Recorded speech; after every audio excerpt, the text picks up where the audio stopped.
Welcome into Wager Talk TV. I am Drew Martin, joined by Rob Vino and Tony Finn of WagerTalk.com as we're talking SEC battle here, East versus West. Florida Gators traveling to College Station, Texas, to take on the Texas A&M Aggies. Tony, we're seeing 54 as the total, minus 3.5. That's Texas A&M as the home favorite.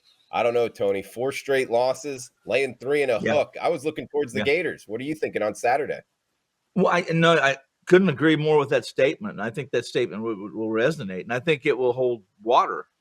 It may even hold serve if you were to have been a guest on ESPN's College Football Today show Saturday morning, and people will believe you. I don't trust Florida as much as I don't trust Texas A&M and all the typical, yet I thought a little bit over the top of banter between coaches and calling each other names and telling each other what they should be dressed up as Halloween, et cetera, that's going on this last week.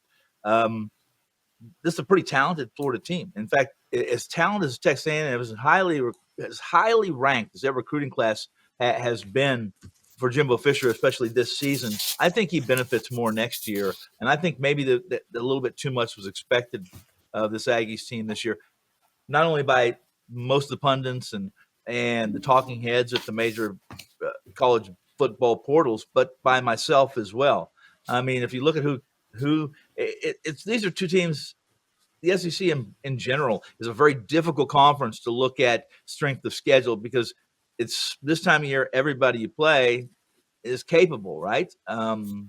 SEC, the 4 losses, or at least the Gators' 4 losses this season. 3 of the 4 have come against teams ranked in the top 15.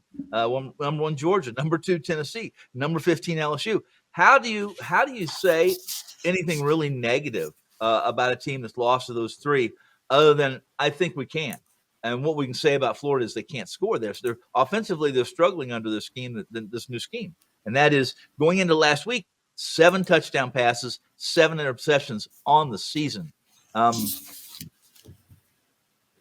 The fact that this is not in College Station, right? Then it's hard to go against Florida here. It's hard for me to go against Texas A&M. And as much as I'm going to enjoy the hell out of watching this game, I don't think that I'm going to have any of mine or Nick Saban's money on either of these teams. Now, I'm going to lean A&M simply because I'm a Jimbo fan. I'm much more of a Jimbo fan than what we saw from Florida's leadership when he was in Utah or in Oregon and now in Florida. So give me the Aggies, give me the A&M Aggies, and maybe a couple prayers so I can cash that ticket. Right? All right. 4 straight losses, not getting Tony off the Aggie train here, Vino. It is in College Station, so Texas A&M, the home team, 12 noon Eastern kick. I believe that's 11 a.m. Local time. We'll say this about Billy Napier, Robbie. I didn't realize he's on a 14-3 against the spread run, dating back to last year. So he's been cashing some tickets. The underdog is 11-0, the last 11 games in Florida Gator games. So, hey, they're the underdog here. But Tony liking the Aggies at home minus 3.5. What are you liking here in College Station? All right. Now, remember the 11-0 you just gave. And at the end of this, I'm going to give you a 6-0 just because I know you love these types of things, Drew. It's kind of offbeat, but there's a 6-0 trend here that may come into play in this game. But let me start here. Picking up with something you said. This is an 11 a.m. Central Time start. And my first thought was certainly that favors a military academy. 11 a.m., early in the morning. They're pretty well prepared already by this time. Will Florida be prepared right out of the gate? Not that they won't, but just a slight thought that ran through my mind. Second thing where A&M is concerned, could they have found their quarterback of the future last week? True freshman Connor Wagman comes out. How about A&M throwing 44 passes in a game? This kid goes 28 of 44, 338 yards, 4 touchdowns, no interceptions.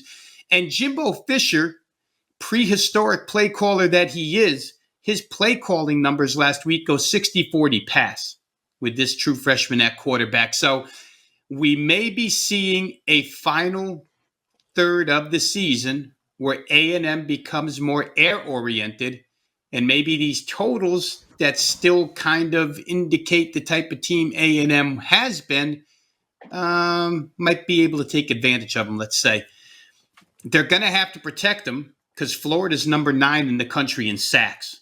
Probably something a lot of college football guys don't pay too much attention to, but 9 in sacks, they bring some pressure. Napier's known for that. Again, bringing that Alabama philosophy to ULL and now here to Florida. It's funny because A&M is going to need this freshman quarterback to throw the football because they can't run. 124 rushing yards per game is not getting it done. The good news for them is Florida can't stop the run. Florida's given up $192 a game on the ground, and neither team can stop the run. When you stop and think about that for a second, guys, how A&M prides themselves on play in the trenches, and they can't run the football this year, and they can't stop it either. A&M right now giving up 206 rushing yards per game. Last week, Lane Kiffin and Ole Miss, Lane Kiffin's play calling, he ran the ball 75% of the time last week, right down Texas A&M's throat. So it is interesting to see an A&M team so weak at the line of scrimmage. And we'll see what happens here. I'm going to end it with this, Drew. This 6-0 trend, teams that have played Georgia this year, FBS teams that have played Georgia, the following game, they're 6-0 against the spread. If Florida covers here, that would make it 7-0. Every single team that's played Georgia the following week has covered. And I guess, when you try to make sense of something like that and not think that it's just something out of left field, you would say that it's probably a step down in class the week after you play Georgia. That may be an indication of how good Georgia is, that all these different teams, Vanderbilt being one of them, that covered a game after playing Georgia. Missouri being another one that covered a game after playing Georgia. Kent State being another that covered their game after playing Georgia. 6-0 against the number. Florida could make it 7-0. I'm going to take a shot here, guys. This game is probably going to be played on the ground by Florida because A&M can't stop the run, and Anthony Richardson obviously adds another rushing dimension. I'm sure Billy Napier will take advantage of using his quarterback as part of the run game. And to me, off of last week, A&M is going to use the air attack to go after Florida. So, boy, as much as I would love to say let's play over 54 in anticipation of Texas A&M totally shifting gears offensively for the better for the remainder of the season, I'm a little hesitant. But I'll say it anyway. I'll say let's play. I didn't play the game myself. I'll straighten that out right up the bat. But I would say let's take a look at A&M and Florida over 54 points just because of the difference in style of play here that A&M's leaning towards and the fact that Florida should be able to run the ball all day long against them for big chunks. He's Robbie Vino bringing in that 6-0 against the spread after playing Georgia. Like that, Robbie. Also Oregon. They went on a heck of an ATS run after playing Georgia. He's Robbie Vino. Check him out, wagertalk.com. Tony Finn as well. Guys, a good day to do so is Tuesdays. It's $2 Tuesdays. All plays from all handicappers discounted to just $2. Check it out, wagertalk.com. Welcome into Wager Talk TV. I am Drew Martin, joined by Rob Vino and Tony Finn of wagertalk.com as we're talking Saturday night here. Houston at SMU, a good AAC conference battle, Tony. We're seeing 66 as the total. SMU -3, pretty much across the board here, 3 flat at home. What do you like in Houston and SMU Saturday night, Tony? I'll say this. I have followed SMU. I followed, Houston too as well. I wanted to be very familiar with teams, especially when teams are jumping conferences, and not so much for this year, obviously, but for the forthcoming seasons. And I've always been a little bit intrigued by Houston and their head coach and the decisions he made to go back to Texas, to leave Morgantown, to leave a good gig at West Virginia, in a good part of the country where the weather's nice. Not that Houston isn't, but not that we have a producer who's from Houston. If I say anything bad, I'm certain to get little graphics, put on my video. But this is a game that I can only look at one way. Drew, and that is they have a history, these two, and the history is much like they're playing to form this season as well, and that's damn defense. Katie bar the door. We're going to score as much as we can. Whoever scores the most, whoever hits 100 points first, wins the game. And I know I'm embellishing, but that's the way it feels. I mean, Toon is now 9-0 the past 2 weeks. Granted, it was Navy, Southern Florida, but Houston's posted 30-plus points, guys, 16 of their last 17 games. And if you want to go for a side here, then it's almost, and if you're a trend person, for instance, 6-1 against the spread is the dog in these Cougar games recently. So while the host may have the advantage here against the number in Mustang contests or in the SMU Mustang contests, the dog has in the Houston Cougars. A lot of differences, a lot of contrary reasons, a lot of things that would crisscross and tell you if you stand on one sideline, you should have been on the other, vice versa. I like the over. Despite the high number, give me the over in the SMU and Houston game on Saturday. I like it. Robbie, coming to you next. Could see a lot of points here. Two good offensive minds, intriguing offensive minds here, Lashley and Holgerson. What do you like in Houston and SMU Saturday night? Well, we know that revenge isn't always applicable, right, Drew? But it's applicable here. I mean, for SMU, this is a huge revenge game. And you remember it from last year? I mean, they kick a 45-yard field goal with 30 seconds left in the game to tie it at 37. They kick off, and Houston runs it back 100 yards to win the game. The look on Sonny Dykes' face after that game, I mean, these players on SMU that return, they all remember it. It's a rivalry to begin with.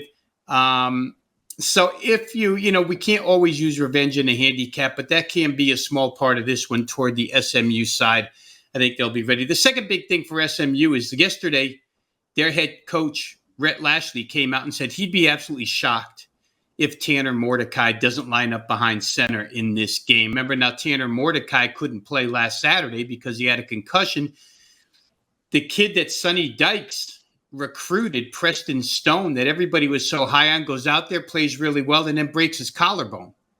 So they were with a true freshman backup for the remainder of that game, but Mordecai should be available. Looks like he's available. Once again, the head coach said he'd be shocked if he doesn't play this game. So I'm going to go with the head coach and say Tanner Mordecai will line up behind center. Tanner Mordecai has been tremendous. He and Rasheed Rice, one of the best quarterback wide receiver duos in the nation here. To focus on what Tony was saying about Clayton Tune, the quarterback at Houston, last 3 games are at Memphis, at Navy versus South Florida. Clayton Tune, 88 for 124. That's 71% completions, 1,007 yards, 12 TDs, 1 interception. On the season, he's got a 21-4 ratio, but since they hit conference play, he's really been lighting it up. 14-2, I think, are the numbers in conference play here. So, again, you're talking about two teams that cannot play defense either way. They can't defend the run. They can't defend the pass. Houston allowed 429 yards last week, 27 points to a South Florida team that didn't have Jerry Bohannon, lost for the season at quarterback. They bring in Travis Marsh, his first start ever. And again, they gained 429 yards and 27 points against the Houston Cougars. I think, Drew, I'm remembering now, you tell me if I'm wrong. I think on every game on the board, we use South Florida as the best bet plus 17.5. They did get the cover there. And that's mostly due to the fact, not that Houston can't play offense, but they can't play defense. SMU's now played 6 consecutive games where they allowed 29 or more. 5 of those, they've allowed 34, between 34 and 42. So you get the point here. I'm definitely in the same corner as Tony Finn. I don't know that 66 is high enough in this game, to tell you the truth. Neither defense looks capable of stopping the other side. SMU plays at a frantic pace. I think plays per second, they're ranked number 5 in the country right now. Houston, not as fast, but I think they sit in the mid-40s, low to mid-40s. So expect big plays. If you're betting SMU games every week, you know this, there's combined against FBS teams this year, the 6 games they've played, there have been 20 touchdowns scored from outside the red zone. So when you're betting over, you love these big time, these long play touchdowns that get you a score really, really quick. SMU's good at that, both at getting them, both at giving them up. I'm going to take over 66 in this one.